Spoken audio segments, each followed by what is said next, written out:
Ben, il y a beaucoup de monde dans l'attente.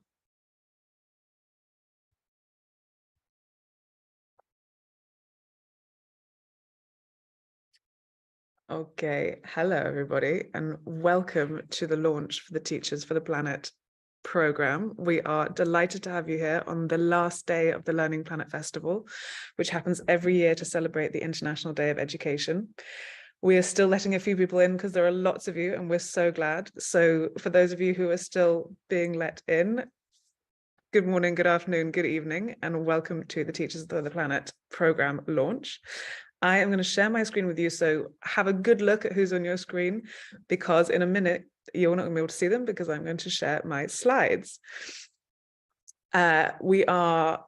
I'm in Paris. I'm joined by colleagues from the Teachers for the Planet program, Leonard Kuntz, who is not in Paris. He's waving at you right now. And we're going to be joined by all sorts of inspirational teachers and other program leads who you will meet during the course of this hour. So you are here with us because you have expressed an interest, or you've been part of this program for the last year, helping us design it, or you've never heard about it before, but you really want to know more. This is the Teachers for the Planet program, which is ensuring that educators are at the heart of the education discussion in response to the climate crisis on the road to COP28, which is happening in November. Hopefully you've got your Zoom working. Hopefully you can hear me. If not, you can send a little message to our tech support, which is Learning Planet 2023. If you can see me and hear me, then please in the chat, tell us who you are, tell us where you're from, tell us why you've joined us, tell us what you do, introduce yourselves. We also have people watching us on YouTube, so they will be able to see us, but you won't be able to interact with them. Please do turn your camera on if you can. We're a community. We love to see each other's faces. Please do make sure you mute yourself if you're not speaking. For those of you who are Spanish speakers, we have Spanish translation. On the screen right now, you can see how to translate. So go to interpretation at the bottom of your screen and you can choose to listen in English or Spanish. So I'll give you a few minutes to do that. Say hello, introduce yourselves, and we will get started. So I'm here with some of my co-leads. I'm going to tell you a little bit about the Teachers for the Planet program, and then I'm going to hand over to some colleagues to tell you a little bit about how the program links to all sorts of other initiatives that are happening around the world. We're going to explain to you a little bit about what the program will look like over the course of the year. We're going to explain to you how you can get involved, how your voice can be heard, how you can help us with what we're doing, how you can attend international events, how you can make sure that you are in contact with policymakers who are working for this in your country. We are going to hear from some inspirational educators from all around the world who are going to give you some examples of things that they're doing in their classrooms and in their schools. And you're also going to find out a bit more about our new community platform, where you will be able to exchange and share with all sorts of people around the world who are working in this area.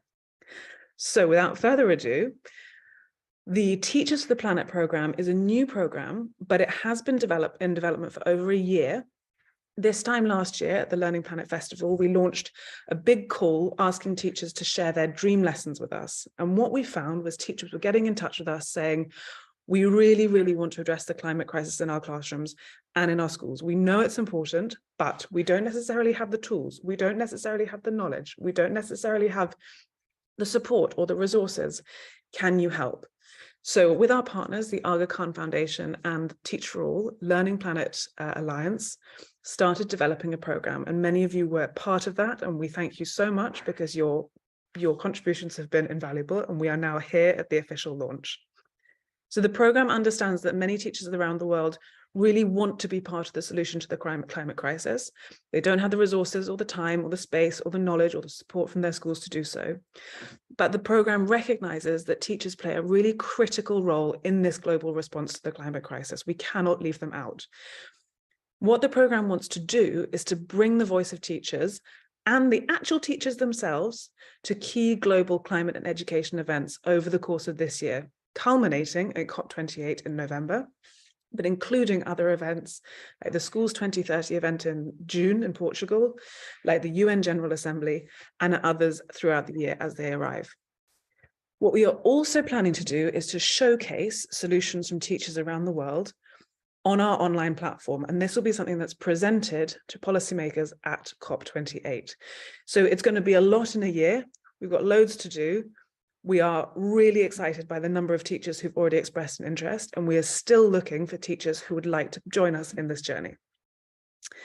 We're going to do two things. We're going to build a community, and that's going to happen through monthly meetings, which some of you have been part of already. They'll bring together a global community of practice for teachers and educators who are working in climate education. And we're going to be inspiring action. So as I said, we're going to be developing an online repository of innovations from teachers and school leaders who are working in climate education. And we really want to hear examples of those from around the world. You're going to hear 4 today to give you an idea of what we're looking for. But we know that there are hundreds of others, and we want to know where they are and who they are. Without further ado, I would like to hand over to Simon from UNESCO, because one of the things that we're really excited about is the support this program will be able to give to UNESCO's Greening Education Partnership, but also the support that the program has had from UNESCO's Greening Education Partnership. So we are delighted to be joined by Simon from UNESCO, who's going to tell us a little bit about what this education partnership looks like. Simon, over to you. Thank you very much, Lenora, and thank you for all the participants or the teachers who have joined us. So nice to see you, and so exciting to hear about this new program that's coming up. And I just want to present in 1 minute or 2 regarding the Greening Education Partnership. So last year, during the Transforming Education Partnership, during the Transforming Education Summit in New York, called by the UN Secretary General, there were 6 calls for action, and one of them was around, transforming education to transform the world. And the Greening Education Partnership is a result of that. It's basically a global initiative that aims to address the climate crisis by accelerating the implementation of climate change education. And it's in response to the youth demands for quality, the urgent need to address the climate crisis, as well as for quality climate change education, which were urged by the Youth Declaration of the UN Transforming Education Summit. So it's structured around the 4 critical factors, as you can see on the screen, which are for transforming education. One of them being greening schools, and here we are thinking about to ensure that schools are climate smart, school facilities and operations are climate proof, decision making is very inclusive, and the local community is engaged. And the second one being the greening learning. Here we are focusing more to ensure that relevant and quality curriculum and pedagogy on climate change education. We're also looking at possibly developing a curriculum guideline and for all levels of education around, and also about how teaching materials, pedagogy and assessment can be sensitive to climate issues. And the third one is around greening capacities and readiness. And here we are focusing on the education systems and professionals, including teachers and policymakers, to see how the whole system can be transformed through integration of climate education in pre-service and in-service teacher training, building the capacities of school teachers and key education stakeholders. And the last one, but not the least, of course, is the greening communities, so that communities can become climate resilient through lifelong learning. And here we're looking at integrating climate education lifelong learning programs, in particular through community learning centers and through learning cities. So in brief, that is what the Greening Education Partnership is, and we are going to leverage on networks such as this one that we are launching today, as well as other partners and member states, to ensure that we have a coordinated mechanism through addressing this climate crisis. Thank you very much. Thank you so much, Simon, and thank you for being brief, but we know that there's a lot more that people would like to know about the Greening Education Partnership. And one thing that I will mention here is that following this call, everybody who has signed up to be part of this will receive some further information, including lots more to read on the Greening Education Partnership and also more to read on Teachers to the Planet. So if you don't get everything you need in this session, don't worry. We will be following up with you, and we will share the address that you need to get in touch with if you have any further questions.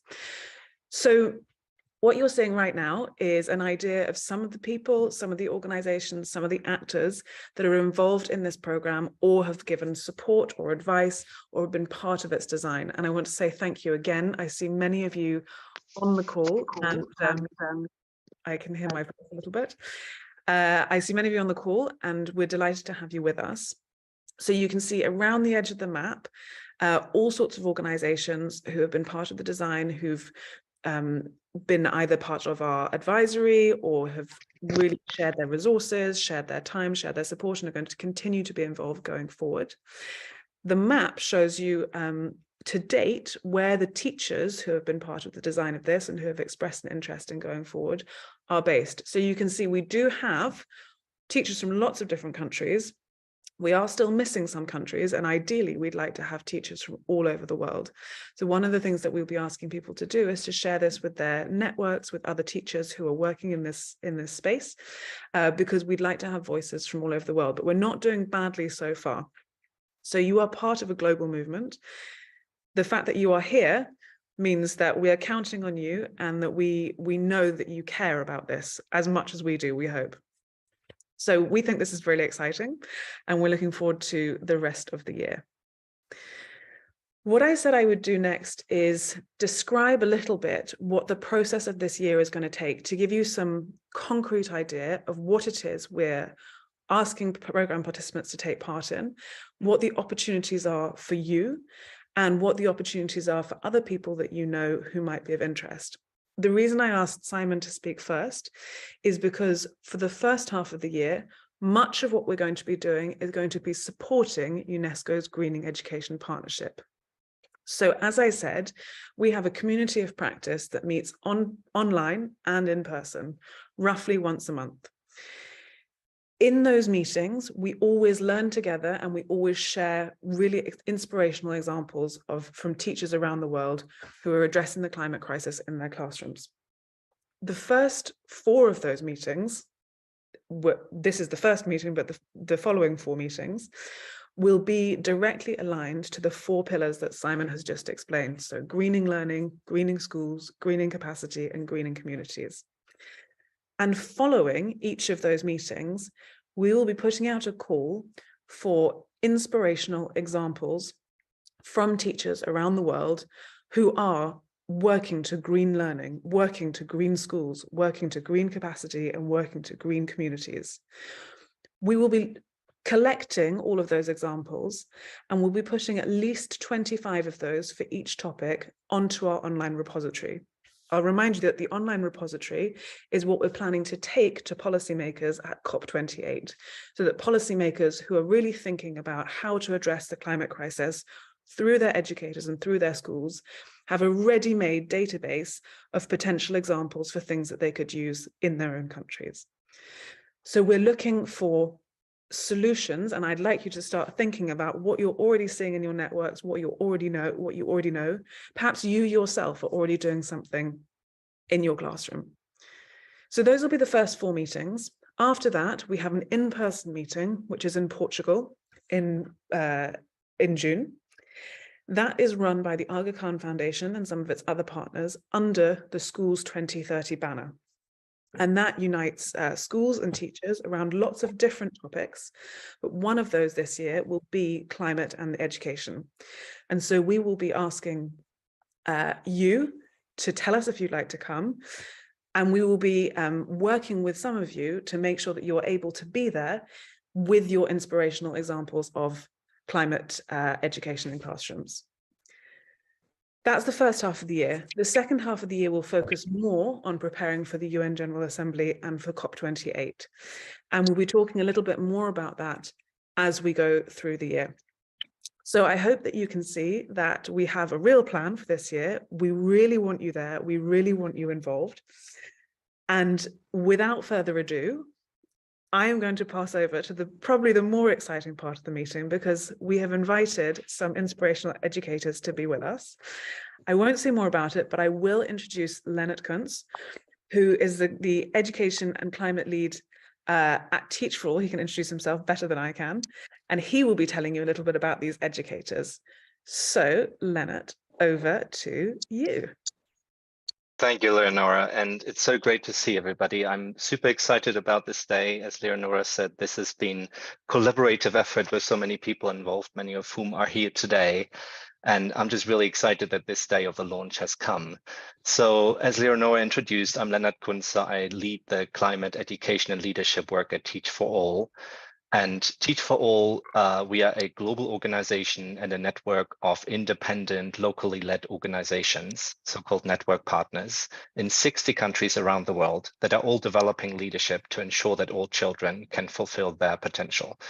And each of our 60 network partners in the 60 countries cultivates local leadership by recruiting and by developing outstanding graduates and professionals, so-called fellows, to commit at least 2 years to teach in their own nation's under-resourced schools and communities. And with this foundation of having taught for 2 years in these under-resourced communities, to work with others inside and outside of education to ensure that all children are able to fulfill their potential. And just to give you an idea of the numbers, we have currently a network of 15,000 fellows in schools within the 60 countries that are reaching 1.1 million students. And by now we have a total of 88,000 alumni, more than 70% of whom work full-time in the field of education.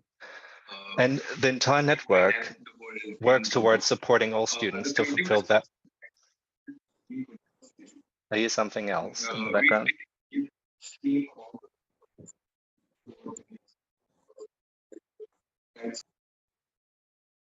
Thank you. So the entire network of Teach for All works towards supporting all students to fulfill their potential and build a better future. And what we realize and recognize is that climate change and environmental risks are the lived reality of today's students. And climate change is really not simply climate change anymore, but it is everything change, it is everywhere change, and it impacts significantly and it shapes the future of our students. And that is why more and more teachers across the global Teach for All network engage their students in climate education in their context and across subjects.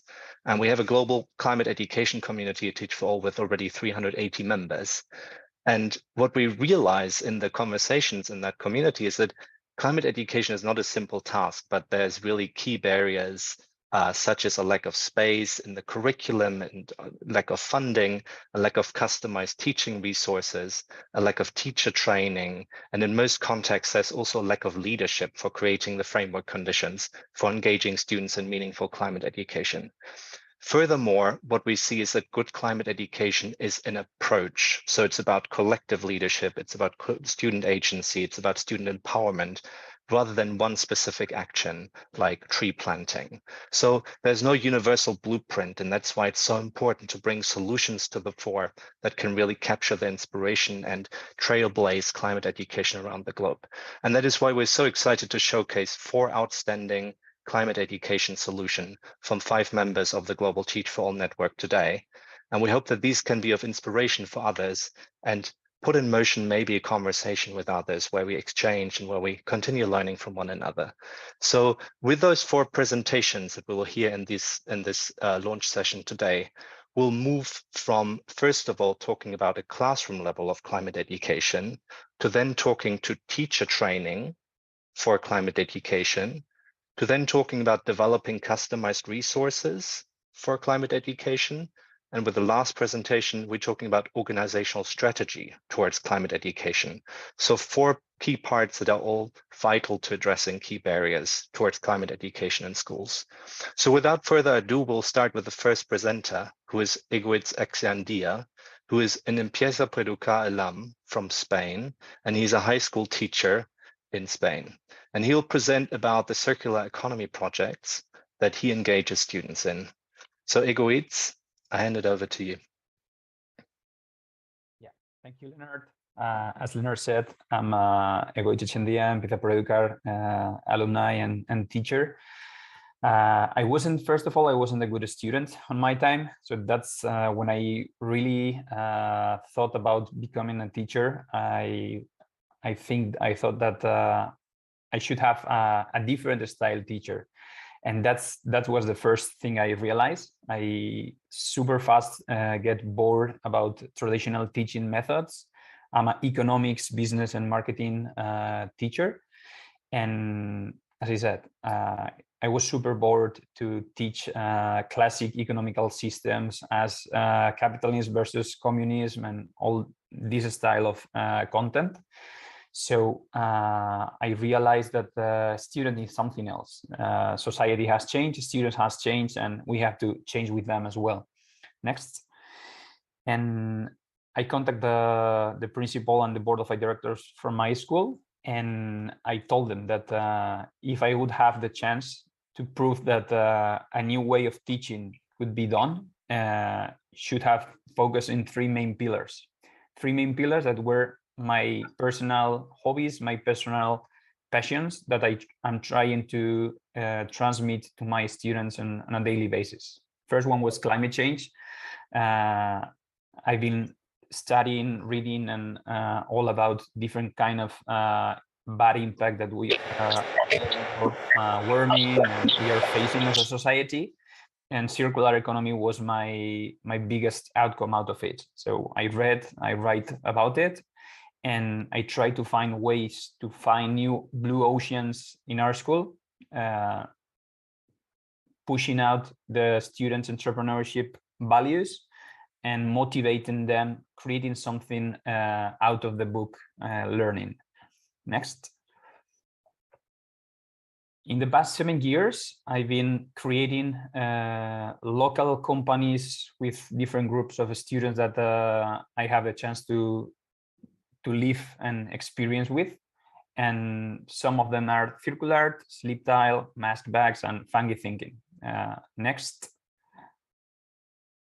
These are just few pictures about the products that we've been working with. Every time we start a project on September, we start with a design thinking methodology, showing the students that they have to think about which are the ways as a society and as a school we are creating in our environment. The first project we did was to collect and pick up all drink cans, beers, cokes, and so on that around us. And we start building retro style furniture for the school and for different associations around the school. On the COVID time, we recovered more than 5,000 face masks, and with the collaboration of the local wealth hospitals and so on, we create a method to clean and disinfect all them face masks and creates shopping bags. And also with the cooking oil that our school was producing, we created different soap that we've been selling to the school community the past few years. And the big project next is Funky Thinking. Funky Thinking is a 777 project. We start with 7 subjects with from 7 different school levels and 7 different challenges that a school students learn in the 7 years that if they are in the school. It's like a learning journey that they walk with the teachers and in all community together. We use coffee grounds that Oreca channel around the school creates, and we transform those coffee grounds into eatable oyster mushrooms. Next. But as I said, it is not just a transformation of coffee grounds into eatable mushrooms. We add value to this climate change and circular economy project, adding 6 different challenges across the years. Second one is the economic challenge. Economics students learn about a new way of creating a society as a model of lean startup and circular and blue economy. We also do a research in the grade 7 of physics and chemistry topic, and the student create new organic alternative materials to the plates that these oyster mushrooms used to be in the markets. Also, we teach coding and programming technology subject to grade 10 students, using that knowledge to control different humidity and temperature variables. In the 50 days that the process transforming coffee grounds into mushrooms go through. We collect 16,000 data parameters to work in the mathematics class with the big data. And we finish the baccalaureate stage with the biology tests and social marketing plan. Next. The social marketing plan always goes, part of the crop that we create in the school always goes to the Oreca channel that we collect the coffee grounds from. And also we open the school to the community, and we create a strong connection with all that companies, letting them create a loyalty program for their own consumers as well. And last. And that's been the last step of the project, on which we've been invited to come to the Bilbao City Hall to introduce the project of Fungi Thinking to the Bilbao City Hall members. And they are letting us build with them a new global project in all the city area, with all the schools from the city area, to scale up the project and be able to collect as much as coffee grounds as we could. Thank you. Thank you so much, Igwitz. It's always fascinating to hear about the Fungi Thinking project and about all the circular economy work that you do with students. It so transcends the classroom and goes so much beyond the conventional learning, as you said. And I've just put in the chat 2 links that lead to a little bit more info about the work that Igwitz is leading day after day with students in Bilbao. Thank you. So next we will come to Esther Gasigi, who's a fellow at Teach for Kenya. And last year, together with a team of Teach for Kenya affiliates, she developed a curriculum that teaches both learners and teachers about climate change and sustainability. And they taught the first edition of the module of this curriculum in November last year to the 35 incoming cohort 3 fellows of Teach for Kenya. And Esther will share about that curriculum and about the experiences. Esther, the floor is yours. Thank you, Leonard. Hi, everyone. My name is Esther Gashigi, a Teach for Kenya fellow and a climate education champion. As Leonard has said, Teach for Kenya is part of the Teach for All network, working to improve quality of education in underserved communities. We currently serve in 2 counties, Nairobi and Kisumu. Next slide. I want to start by giving you a brief overview of what's been happening here in Kenya in terms of climate change. One of the major effects of climate change in Kenya is drought and disrupted rainfall patterns. For the last 3 years, northern Kenya has been experiencing drought, the longest that we've seen in the last decade. Over 4.2 million Kenyans have been affected, leading to deaths and displacement. Over 3.5 million children are also out of school as a result. The community has lost over 2.4 million livestock, losing what they rely on for nourishment and livelihood. There is also conflict in the area as people fight over scarce resources. The rest of the country has also recorded low rainfall during the short and long rain season, affecting Kenya's rain-fed agriculture. Low agricultural output has led to high food prices, malnutrition, and poverty. Vulnerable communities have to navigate tougher times as they are left unable to afford 3 meals a day. Children sometimes stay out of school to support their families. Next slide. The next one. The next.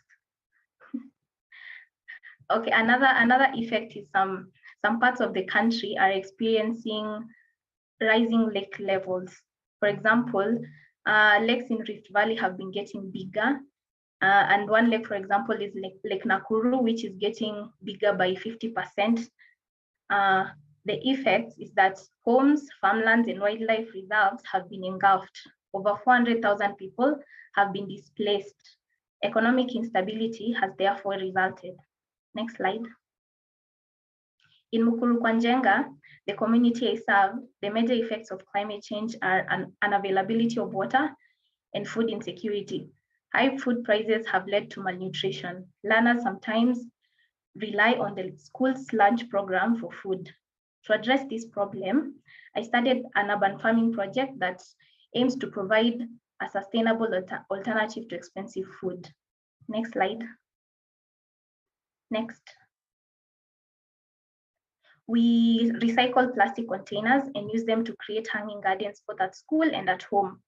Vegetables from the project are used in the school's lunch program, and I have seen positive effects in my learners. They are now environmentally conscious, and they engage parents in the conversation, encouraging them to adopt sustainable living. Learners have also come up with unique ideas to address the crisis, and this project is one of them. Throughout this time, Koima Josephine and I, a fellow at Kwanjenga, identified the role of teachers in sparking student response to climate change. So we created a curriculum. Next slide. The next one. We created a curriculum that we used to train 35 fellows, as Leonard has said. The module covered the impacts of climate change in Kenya, the human role in causing it, and the solutions that can address the crisis. It also focused on climate education, highlighting various examples from the Teach for All network. The module aims to prompt teachers to have conversation with learners and empower them to come up with locally rooted solutions. This year, we plan to train more teachers in our community and develop a handbook for teachers to provide more support for implementing climate education in the classroom. Next slide. I believe climate education teacher training is the spark that we need to prepare the next generation to face the climate crisis. Teachers are with learners every day, and they are the best tool to reach the next generation. Climate education, despite the high need of it, is not in our national curriculum, and this is the same for so many other countries. This needs to change. We need climate education in the curriculum, and teachers need to be empowered to deliver it. At the national level, governments and donors need to support such initiatives at the root level. Support such initiatives. Thank you. Thank you so much, Esther. This is so incredibly inspiring. Thank you for sharing all that. And I guess all of us couldn't agree more to the fact that teacher training is such a crucial element in bringing climate education in an empowering way into schools and classrooms. It requires funding, it requires curriculum space, it requires so many more things. But what you are doing in Kenya by teaching teachers to be ready and to have the mindset towards teaching about climate change is such a crucial element in all this. Thank you so much. So next, we would like to hear from Ahmed Al-Baghdadi, who is a fellow and a climate education lead with Teach for Lebanon. And he teaches in Beirut, and he leads at the same time a group of Teach for Lebanon fellows that, among many other things, develop locally relevant climate education resources for Lebanese teachers in order to address the gap in these customized resources in many Lebanese schools. So Ahmed, over to you. We look forward to hear from you. Thank you so much, Leonard. First of all, I'm going to introduce myself. My name is Ahmed Al-Baghdadi. I'm a teacher fellow with Teach for Lebanon. And at the same time, I work closely with students to teach them about renewable energy sources and different climate-related topics. So I'm going to start a bit before indulging deep into the curriculum. I'm going to talk a bit about how everything started. So if you can move to the next slide, please. Yeah, so it all started in one school. So if we can go also to the next slide, please. I started as a individual-led initiative where I started teaching students about different renewable energy sources. And to give you a bit of insight about the situation in Lebanon, we are going through an economical crisis at the moment. We have barely 1 hour of electricity provided by the government every day. We have a lot of waste management problems, and we had wildfires overall. So it all started with the extracurricular activities for the students in the classroom to teach them about different renewable energy sources that we can benefit in, and to teach them about green businesses that they can use also in themselves. And I noticed that there is a lot of student agency when it comes after introducing these topics to the student. If you can move please to the next slide. There's a couple of pictures in here. Yeah. So yeah, it is a matter of helping the students, to reach their potential. This approach gave us the idea to launch our own climate education program in Teach for Lebanon. So it started as an individual approach, turned out to an organizational approach where we decided to start a program, if we can move to the next slide please, called Planet B. So we often hear there is no Planet B when we talk about climate change, but we decided that we will let climate education be our Planet B. And this project itself focuses on 3 pillars, which is teacher training, creating school books, and projects. We are going to train 75 fellows to make them climate ready.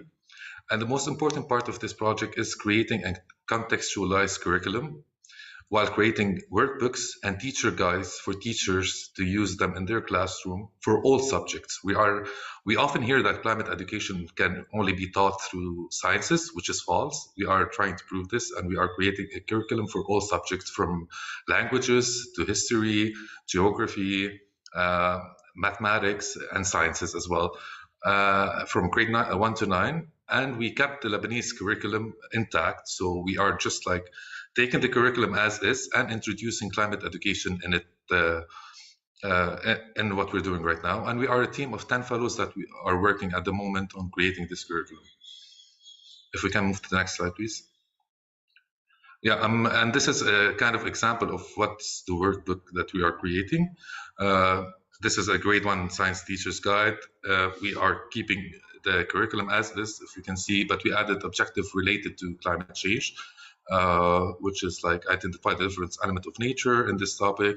We're giving the students pictures to discuss and make them intrigued about different elements of nature. And we have a set of objectives that we set that we needed students to be informed with by the end of each grade level. So we also added objective related to climate education that we needed students to learn by the end of each grade level. We can turn to the next slide, please.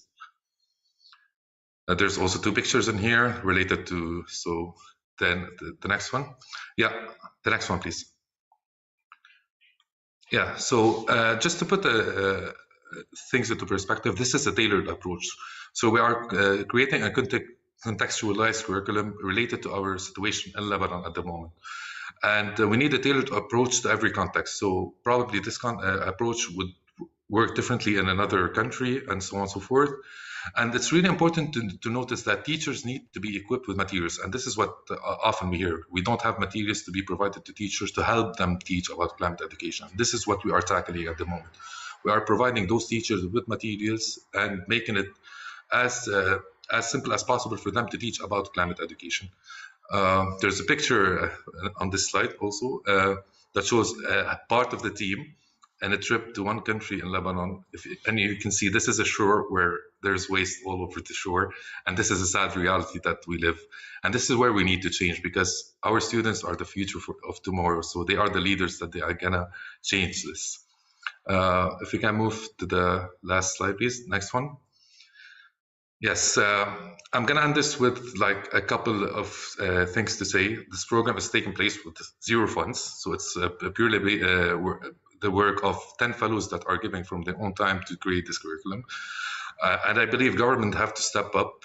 They need to start having curriculum reform, support teachers training.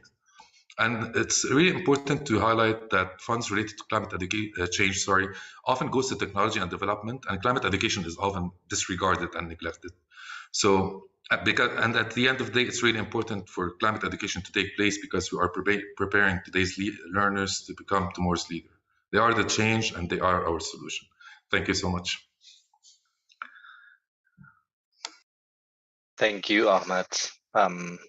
Such incredible work. Thank you for sharing that. And I think we can all see the labor of love of this group of 10 fellows that goes into all this and that really start shifting things in the Lebanese educational context. Thank you for sharing all this. And you see Ahmed's contact details on the slide. So be in touch and connect and build those networks that we need to really, at the system level, shift climate education and make it a new normal in schools and classrooms.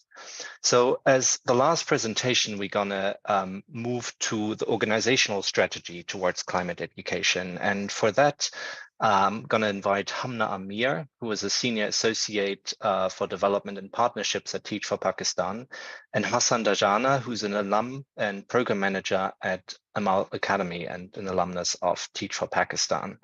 And they will share how the organization of Teach for Pakistan plans to center climate education as a part of the curriculum that they teach to fellows and that fellows teach in their classrooms, and making this contextually relevant for the communities that these fellows teach in. And they'll provide several illustrations of what climate education can look like in Pakistan from Hassan's work. So Hamna and Hassan, over to you. Thank you so much, Leonard. Hello, everybody. My name is Hamna Amir, and I currently work on the Development and Partnerships team at Teach for Pakistan, and I am also a Teach for Pakistan alum. We can move to the next slide. Last year in 2022, Pakistan saw one of the world's worst floods and also in its own recent history, which left more than 1/3 of the country underwater and millions of people displaced. The exact number is 33 million affected in multiple ways. And soon, and as you can imagine, this became something this was something all of us were thinking about, all of us were talking about, but we also felt like we didn't know what to do with this and we didn't know where to start. However, as they say, there's always a way. And so many of our fellows and our alumni are actually from the places, you can move to the next slide. Many of our fellows and alumni are actually from the areas that had been affected by these floods. And so because there was very minimal aid to these people and places, they took it upon themselves to provide relief efforts. And there were several initiatives of these, and I've only been able to put 2 of these up on the screen. One of them is actually one of our first-year fellows from Bahawalpur. It's a city in one of the provinces, Punjab. And he worked with activists from local areas in providing rations and warm blankets to affectees in the surrounding areas of Diyai Khan and Kohe Suleiman. Another one of our first-year fellows, Pallavi Shafia, is from Jamshoro, Sindh, another majorly affected province because of the floods. And she was working in collaboration with a local organization called the Indus Resource Center, which aimed to organize psychosocial well-being sessions for the affectees in an attempt to alleviate some of the trauma that they had been through as a result of going through these floods. Next slide, please. When we listen and when we try to understand our fellows and community members' work in providing relief to these victims, this was a really strong pivot as to how the organization wanted to approach and started to think about a relevant and more holistic climate education. And then this is how we move to our approach to climate education. The first and most crucial component of our approach is to build an understanding. Sorry, we can move to the next slide. I keep forgetting that I'm not operating the screen. The first and most crucial component of our approach is in understanding that these disasters are not natural in any way, that climate calamities within the global south are inequitous at their core, and a major cause of these are the global emissions from the global north. Climate education is climate justice because you cannot forget that vulnerable communities do not and could not possibly contribute to these disasters at the same scale at which they experience them. They simply do not have the resources to even do so. And so teaching them only about recycling and littering and everything that can stay within the classroom is incomplete and also quite reductive. This is a conversation that cannot possibly be limited to just TFP classrooms and schools. It needs to be had across the board with everybody. And it's only when you try and understand the problem can you identify our role, no matter how small and how big in its origins, and how to fix it. All of this, however, advocacy and awareness is well and good, but it needs to work in tandem with action. We cannot leave this on discussion forums and within classrooms. This is only the first step. we need to do something more. And this is where then we came together again and we asked ourselves, where do we start and who do we turn to? Because this problem is so big. It doesn't seem to have a start. How can we make sure that it ends? The answer actually was quite simple. We need to turn to the same communities that have been impacted by these floods. Though they have done little to harm the environment, they know so much more about how to save themselves from it, because they need to.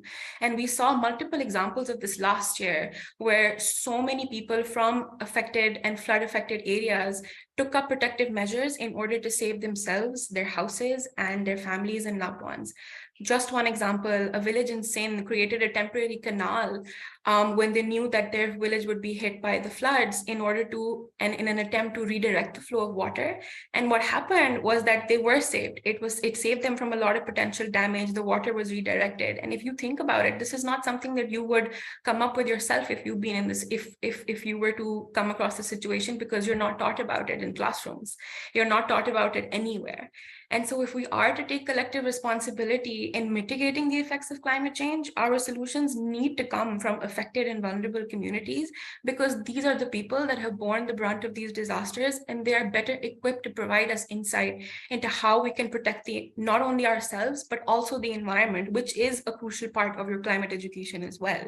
And so this is why it's imperative to look to community-driven and community-based incentives and interventions when attempting to alleviate the effects of climate change. And now I'm going to hand over to my colleague Hassan, who's going to show you what this can look like in practice. Thank you so much, Hamna. My name is Hassan. I'm a Teach for Pakistan alum, and I have been working on community-centric solutions to climate change for the past 4 years. I'll show you, I'll tell you one story. I live in Lahore. It's a city in Pakistan. You go search up AQI levels, the worst air quality in the world. Lahore is in #1. I go teach my children at a school. They cough. They cannot breathe properly. They say, we are sick. We cannot come to school. How can I teach them in such a scenario? That's where how can this action look like? What can we do as teachers and educators and individuals that care for our people and our children? That's where the first initiative, the climate action and advocacy, comes into play. It's 6th level created by my colleague who's on this call with support for various organizations, an 8-week program that tells the children why their environment is the way it is. What can they do about it in terms of their agency, advocacy, their parents, their actions? And at the end of every class, they write a promise to themselves, to the environment. And in this image, you can see at school, at a low-income community, at an under-resourced school, children trying their best, and at the end of every class, putting that promise for themselves, for their environment, and for the future. Next, please. But when we talk about education, it needs to have a holistic approach. One key element in the contextual context here in Pakistan is that of religious schools and seminaries. They hold a lot of influence and power. A lot of children go there for education, but the climate aspect of it is somewhat needs more action. That's where the Our Green Masjid initiative come into play. The religious community in Pakistan was very supportive of this community, of this initiative. What we did was we used the power that a masjid holds in our community, ask the sermons, the imams, to inculcate aspect of religious education in their sermons, and the children taught them about what sustainability is, what paper plastic composite is, and how they can be examples for other people to follow in their community, to have that community driven approach, because access to those places is for everyone, not just for the few. So we have climate action from the ground up level. Up next slide, please. It could also look like the Plastic Free Pakistan initiative, where single-use plastic has been countered by children, people. We talked about recycling, paper black, composite on the industry level. It could be planting 5,760 trees of native indigenous type in Rawalpindi to make sure urban heat and urban sprawl is countered and solved. There are so many solutions. There are so many people working on, and every place that we went to, the schools, colleges, universities, public sector, everybody has been super supportive. But a top-down approach does not work. A bottom-up, where the people are taken into consideration, they've given the spot, they take the ownership. That's how it works. And if one message is to take, if they want you to take, talk to people what they want, talk to people what they know. They will give you the solution and take it from there. Back to you, Hamna. Thank you. Just to end, a reflection question for everybody on this call. Will you continue to place climate education on the peripheries, or will you center it as a fundamental part of your work? And then further, will your approach to climate change and climate education be cognizant of the disasters that wreak havoc on vulnerable communities? And how are we to learn from them as opposed to the other way around? And that's all from me. Thank you very much.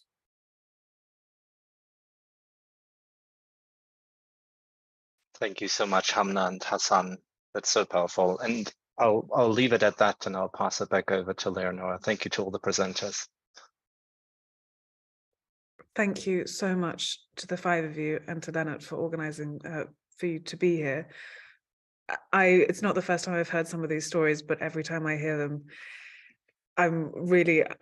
I'm so impressed, I'm so inspired, and I know that there are other people like you around the world who are doing similar but different things in very different contexts, and it is exactly this that we want to be collecting and that we want to be bringing up to a global stage. So please, for everybody else who's on this call, take this as an inspiration, take this as a call for action.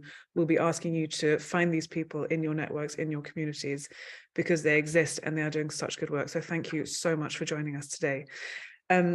We've got about 8 minutes left, and I'd like us to look at a little bit more globally again. So I'm going to pass over to one of our co-leads, Andy Cunningham from the Aga Khan Foundation. We talked already about the network that we've got, where everybody's based. He's going to tell us a little bit more about the support we've had and how we've got to this point with some of our supporters. Andy, hopefully you can hear me. Please do unmute yourself and tell us a little bit about that. Hi, Leonora, and thank you, everyone. Apologies that I was a bit late, but I just want to echo the teacher leadership that has been demonstrated here today that is often missing in the global education system reform movements. And the Teachers for the Planet program, I think, is in a very strategic and also unique moment in history to ensure that teachers and school-based partners and learners themselves are driving the agenda of what we can in fact do for the planet in and through education.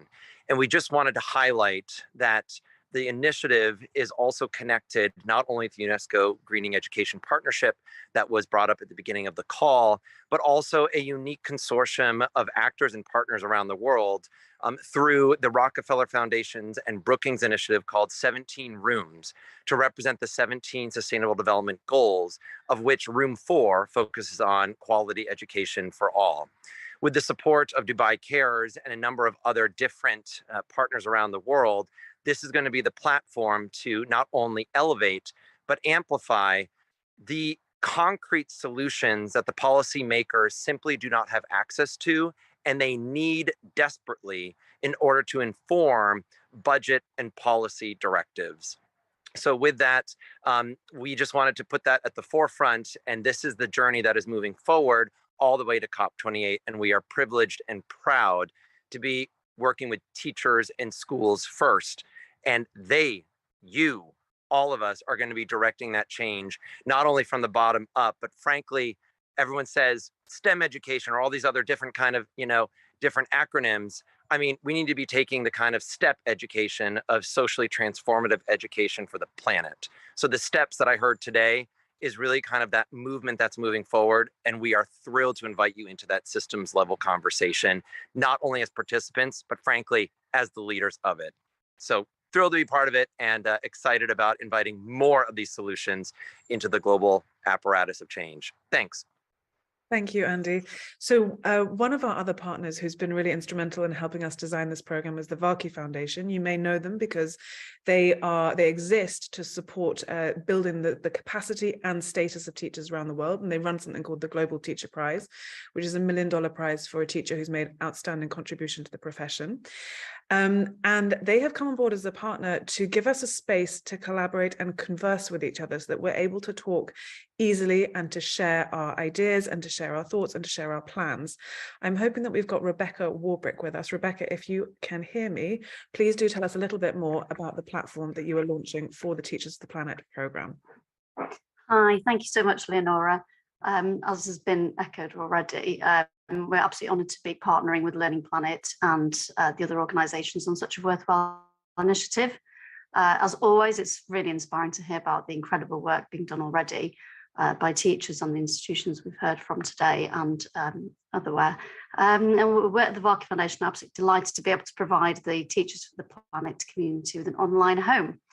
So we recently redeveloped the global teacherprize.org website. It's now a community platform. So you can sign up and join the Teachers for the Planet community, which is open to everybody. So if you go onto globalteacherprize.org, you're able to join, to log in. So I would urge you to complete your profile as fully as possible on joining. And then you're able to invite people to join you. There's an invite a friend function on the site, and you can post news on the feed. You can tag topics of interest, or you can tag other people. We can set up some smaller groups on there for subject specific if you'd like.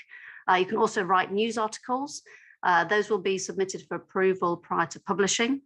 And then in due course, we look forward to hosting whatever Leonora wants to host, be it summits or videos. We're posting links to resources. Leonora is a community manager on there, as am I and some of my colleagues, and as such will be moderating the content. But we really look forward to helping build a really positive, helpful and productive community. So I would urge you all to sign up. And of course, if anybody encounters any problems, please let me know or Leonora or through Leonora. And I look forward to seeing you all on there. Thank you. Thank you, Rebecca, and thank you very much to all your colleagues at the Varkey Foundation who've been working really hard on this. As Rebecca said, this is going to be how we communicate with you and how you can communicate with each other. So I urge you to either go to the link, which you'll see on your screens, or flash the QR code. But don't worry, I'll be sending all of this out in an email for you afterwards. But this will be how you get your information about the program. So please do join. It only takes a minute. So we are nearly at the end of our time together today, and I'm delighted to see how many of you have joined us and stayed with us to the end. There are a few things that I'd like to tell you going forward. As I've said, we are going to send you a summary of the program. We're going to send you key meeting dates, and we're going to send you a roundup of everything we've talked about in this launch. So you will have all this information in your inboxes soon. If you would like to remain in touch with the program, please do fill out the sign-up form. You can either scan the QR code that you see on your screen, or you can type bit.ly and then /T4P sign up. That'll tell us, you can give us a little bit of information about yourself. So who you are, where you are, why you're interested in the program, what you would like to do. There are lots of different ways that you can get involved. The thing that we'd like to leave you with that is really, really important. I hope you have been inspired by the teachers we've heard from today. I hope that you do want to be part of the program going forward. I hope that you can see how important teacher voice we believe is. And I hope that you agree with us. I know that many of us on the call are teachers or have been teachers, certainly the co-leads of the program. That is the case for many of us. And so what we would really like to ask you to do is to spread the word. We are looking for more inspiring examples of climate education solutions from around the world. And that's where you can help us. Go to your networks, ask around. Maybe it's you yourself, maybe it's a colleague, maybe it's somebody in the school down the road, maybe it's somebody in a network that you're part of. Find those people, tell them about the program, and tell us about them. We'll be telling you how to do that in an easy way over the course of the next month. And we'll be giving you ways in which you can communicate with people so that they can find out more about the program. We really do want to take these educators to COP28 in our journey over the course of this year. So it leaves it, I just have to thank you. This is the end of the launch. It's been a year-long journey almost to the day to get here, and we're really excited about the next year. I wish you a very happy rest of the day, start of the night, depending on where you are. Thank you for joining us. We will be in touch, and we very much look forward to hearing from you and keeping in touch with you over the course of the next year and this program. So thank you again to our speakers. Thank you to you. Enjoy the rest of your weekends. Thank you, Leonora.